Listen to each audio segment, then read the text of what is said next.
Hello students, कैसे हैं आप? Welcome to the channel. तो आज हम और आप पढ़ने वाले हैं आरोह काव्य खंड का पार्ट 8। पार्ट 8 में जो है दो पार्ट हैं आपके। पहला कवितावली है और दूसरा लक्ष्मण मूर्छा और राम का विलाप है। तो आज हम पहला पार्ट कवर कर रहे हैं कवितावली। मैं आपको बता दूं, ये जो कवितावली है ये गोस्वामी तुलसीदास जी द्वारा रचित जो रामचरितमानस है उसके उत्तरकांड से ली गई है।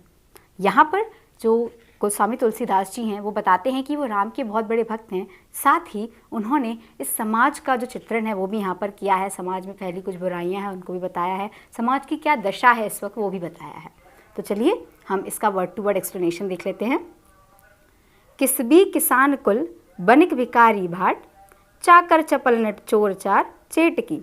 यानी किसबी यानी मजदूर, किसान कुल यानी किसान का परिवार, बनिक यानी व्यापारी, भिकारी, भाट यानी जो गांव में आते हैं जो गाना गाकर कुछ दक्षिणा चाहते हैं, चाकर यानी नौकर, चपल नट यानी जो थोड़ा छोटा मोटा खेल तमाशा दिखाते हैं, चोर चार और चेटकी यानी बाजीगर। तो ये यहाँ पर कवि ने बहुत सारे प्रोफेशंस को बताया। तुलसीदास जी कहते हैं कि हमारे समाज में ये इस तरह के लोग होते हैं, मजदूर होते हैं, कृषक वर्ग होते हैं, व्यापारी वर्ग होते हैं।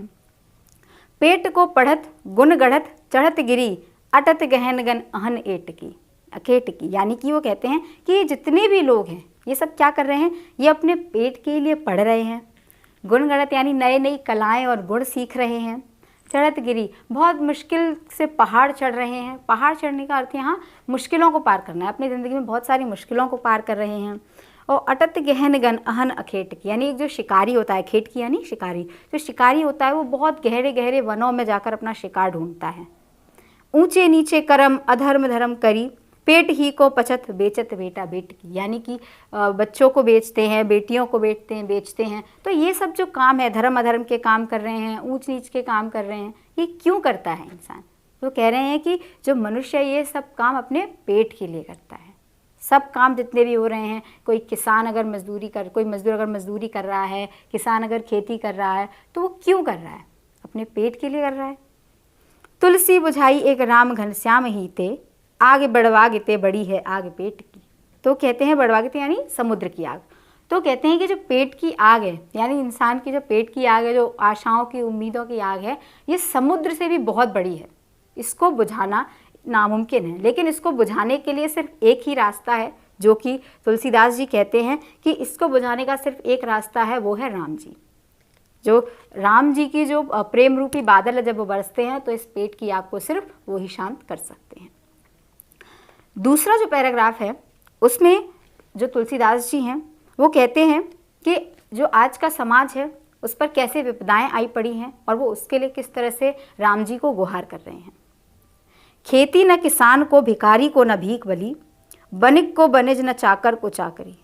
वो कह रहे हैं कि आज जो समाज है, खेती करने के लिए जो किसान है उसके पास प्रॉपर औजार नहीं है, ज़मीन नहीं है, भिखारी को आज कोई भीख नहीं देता है, बनिक यानी जो बनिए लोग यानी जो व्यापारी लोग होते हैं उनका व्यापार नहीं चल पा रहा है, और जब व्यापार नहीं चल रहे हैं तो किसी नौकर को कोई नौकरी भी नहीं दे रहा है। जीविका विहीन लोग सीध्यमान सोच बस, कहें एक एकन को सो कहाँ जाई का करें। और ये सभी लोग जो परेशान हैं वो सब एक दूसरे से कहते हैं कि अब हम कहाँ जाएं और हम क्या करें।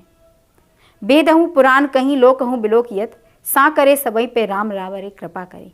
यानी वेद और पुराण भी यही कहते हैं, और लोगों बिलोकत यानी लोगों ने भी यही देखा है कि साकर यानी जब संकट पड़ता है तो उन पर कृपा कौन करते हैं? उन पर राम जी ही कृपा करते हैं। दारिद्र दसानंद दबाई दूनी दीन बंधु, दुरित दहन देखी तुलसी हाहा करी। तो कहते कि हे राम जी, ये लोगों ने भी देखा है, वेद और पुराण भी यही कहते हैं कि जब संकट पड़ता है तो केवल आप ही सहारा बनते हैं। तो आज दारिद्र रूपी यानी गरीबी रूपी दशानन ने सबको अपने चंगुल में लिया हुआ है। जो दुखी हैं वो सब गुहार कर रहे हैं कि आप आइए, और तुलसी जी भी कहते हैं कि आप आइए और लोगों को इससे बचाइए। जो अगला पैराग्राफ है इसमें वो राम जी की महिमा का गुणगान करते हैं। धूत कहो अवधूत कहो रजपूत कहो जलोहा को कहो। यानी वो कहते हैं कि आप चाहे मुझे धूत यानी त्यागा हुआ कह लीजिए, अवधूत यानी सन्यासी, आप मुझे सन्यासी कह लीजिए, रजपूत यानी राजपूत या क्षत्रिय कह लीजिए, जोलाहा यानी जुलाहा जो कपड़े बुनते हैं, आप मुझे वो कह लीजिए। वो कह रहे हैं कि आप मुझे कोई भी नाम कोई भी जाति दे दीजिए, मुझे उससे कोई फ़र्क नहीं पड़ता। काहू की बेटी सो बेटा न ब्याहव, काहू की जाति बिगाड़ न सो। तो कहते हैं कि मुझे अपने बेटे की किसी से शादी नहीं करनी है, मुझे किसी की बेटी नहीं ब्याहनी है, और ना ही मुझे किसी की जाति खराब करनी है। तुलसी सरनाम गुलाम है राम को, जाको रुचे सो कहे कछुओ। तो कह रहे मैं तो राम जी का गुलाम हूँ, मैं अपना यही नाम मानता हूँ, फिर जिसकी जैसी रुचि है, जिसको जो मुझे कहना है वो मुझे बुला सकता है। मांग के खैबो मसीत को सोइबो, लेब को एकू न देव को दो। तो कहते हैं मेरा जीवन तो ऐसा है कि मैं भिक्षा मांग के खाता हूँ, मस्जिद मंदिरों में सोता हूँ, मुझे न किसी से एक लेना है न किसी को दो देना है, यानी मुझे किसी से कोई मतलब नहीं है। तो इस पैराग्राफ में कवि खुद को कहते हैं कि मैं तो राम जी का एक अनन्य भक्त हूँ, मेरी न कोई जाति है न मेरा कोई धर्म है, मैं केवल राम जी को ही अपनी जाति अपना धर्म मानता हूँ, और इस संसार ये संसार मुझे कुछ भी कहे मुझे उससे कोई फ़र्क नहीं पड़ता है।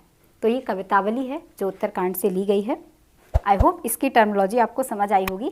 अगर फिर भी ऐसा कोई शब्द है जो आपको अभी तक नहीं समझ आया है तो आप मुझे कमेंट बॉक्स में बता सकते हैं। और अगर आपने अभी तक नोट्स नहीं लिए हैं तो नोट्स आपको नीचे डिस्क्रिप्शन में मिल जाएंगे। आप पूरी बुक, दोनों जो आपकी किताबें हैं और ग्रामर और राइटिंग स्किल, सभी के नोट्स आपको मिल जाएंगे, आप वहाँ से डाउनलोड कर सकते हैं। Thank you.